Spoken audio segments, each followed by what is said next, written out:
Hello, welcome to my channel, Ate Daday. Andito na naman si Ate Daday niyo, oh. Ito, late upload na naman tayo sa birthday ni Ninya. Ang anak kong panganay. Yan ang katabi ko. Matanda na siya. Yan lang ang ulam namin. Chicken lollipop. Tapos, dumpling. Dumpling at saka pansit. Yan lang ang pagkain namin. Kasi wala man kami pera, oy. At least umabot na siya ng 30. Lampas na ng kalendaryo yan. Kain na po.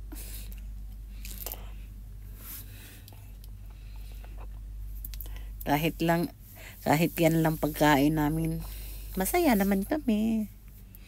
Sinelebrate namin ang birthday niya.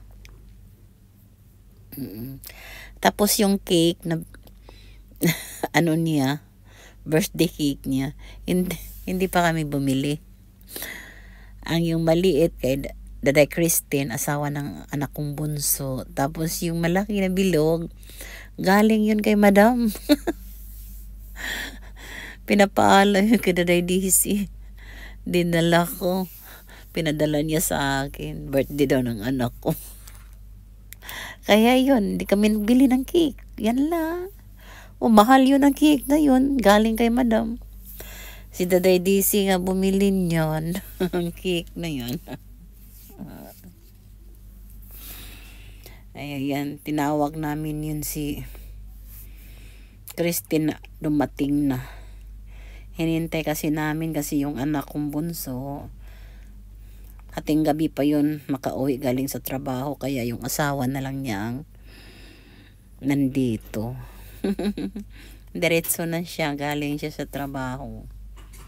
Ayan, oh, di ba may cake siya dalo? Wow, brownie point. Oh, di ba? Ayan. Sige na, Daday Tin, kain na. Wala si Imat. Balutan na lang yun siya. Ayan. Yan lang ang ulam natin, ha? Yan lang ang pagkain natin. Okay na yun.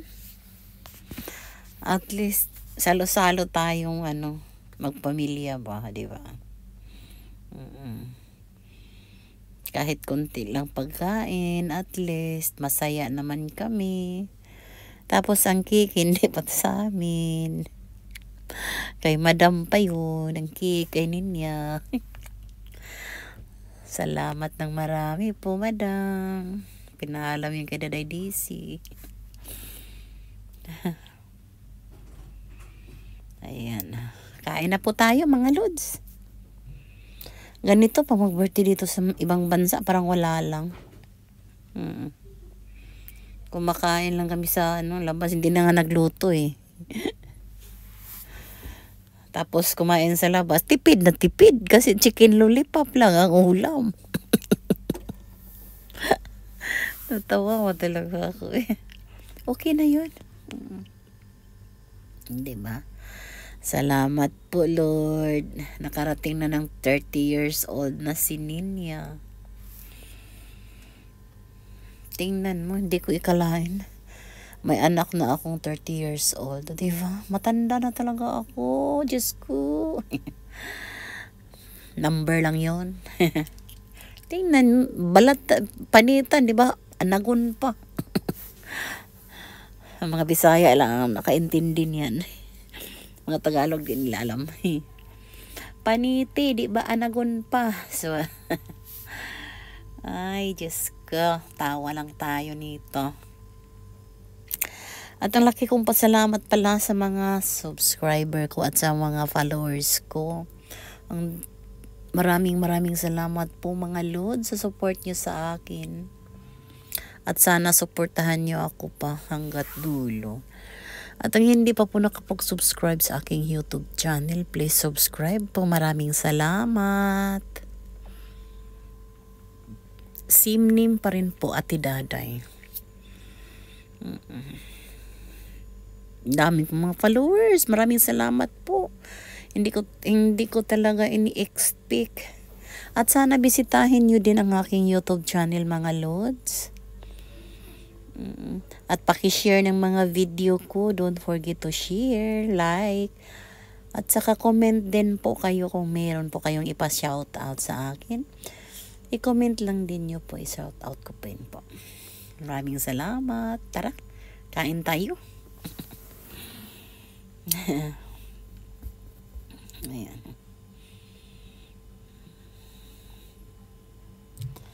Ako at saka si Daday Christine, magkamukha, parang siya ang anak ko. Matataba kasi.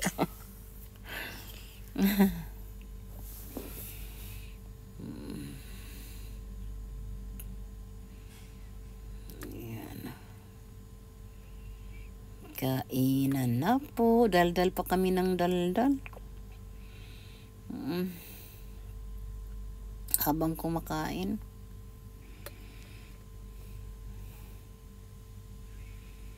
Ayan.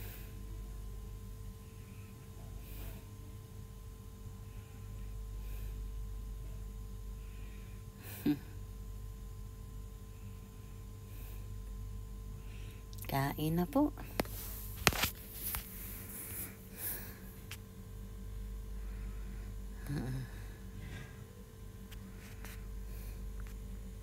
Ang sarap kasi sa chicken lollipop sa sa Rio. Ops, sino ang taga Riga or sa Lahudin? Kilala nyo yung restaurant na yan, Rio Restaurant. Ang sarap sa pagkain nila dyan. Gusto ko. Ang dumplings nila ang sarap. Tapos, yung chicken lollipop, masarap din. Ang partner niyan kasi, kumbo yan ang partner yan kay kung hindi rice, pansit. Kaya may pansit kami. Pangpahaba ng buhay. Pansit pa more. Ayan. Ngayon lang ako nakalugar pag-edit ba nitong video. Busy ang lola niyo. Ano na to? Ilang araw na to? Kailan yung birthday niya? 15. Kaya let upload to siya. Sorry po.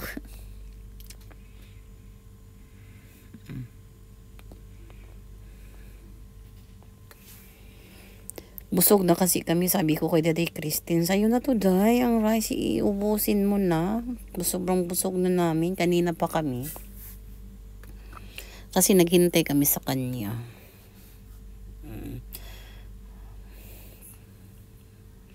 Tapos may nakita kami sa sa kabilang table, na may sila. Ano nga yun? Lato. Sabi ko, wala, may lato. May lato ba dito? Sabi ko. Tanong tayo, kaya nagtanong kami, meron daw. Nag-order kami, sarap. Parang miss na miss ko tuloy ang Pilipinas. Akala ko'y gusto. Kasi kay Madam Wakwak, may siya. May gusto. Dito sa Rio, may lato sila. Ay, sino pala itong mga lods? Sino ang nakasubaybay ni Ate Charing? Ate Charing, ang reyna ng South Korea. Di ba nandoon siya sa sa China ngayon, nagpagamot siya. Mga lods, tulungan natin siya kahit sa pagdasal nga sana makarecovery siya ng mabilis. O diba? Ate Charing, I love you. Sana makarecover ka ng mabilis at maayo ka na. Pag uwi mo sa Pinas, okay ka na, wala ka ng sakit. Marami pong taong nagmamahal sa iyo. Ayun. At ito, bye-bye po. Ay, ang sarap ng chicken lollipop. Ayan, may lato lato, di ba? Yung nga to, yung parang itlog ng Basta lato yan sa amin, Ibisaya eh. Masarap siya.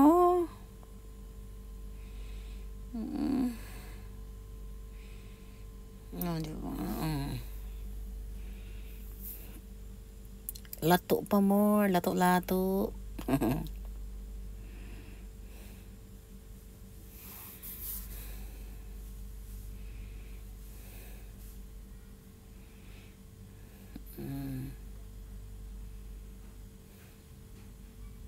Sarap. Sarap ng lato.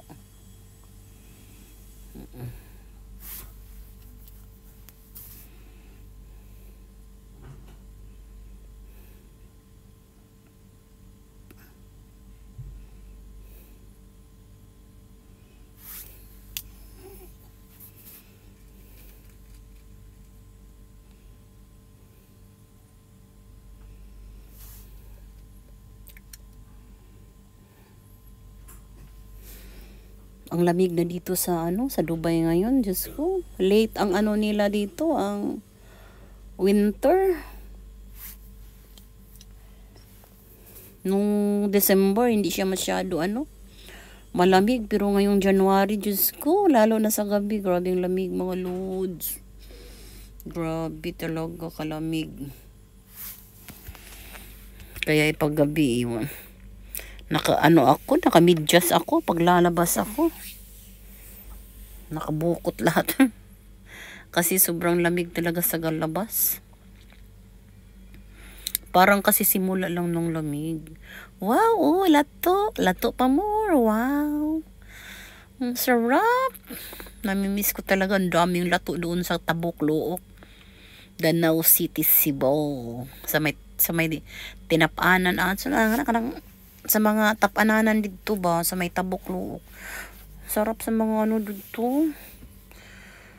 Tinapanan nila. Labi nagkuan. Bagong loto. Oy, kalami. Tapos may mga lato o gusto. At saka lukot. Uy, kalami. Uy.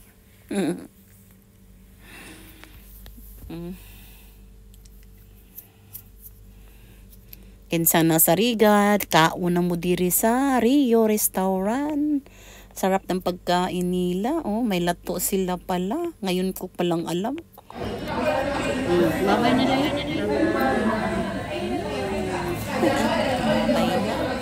Thanks for watching.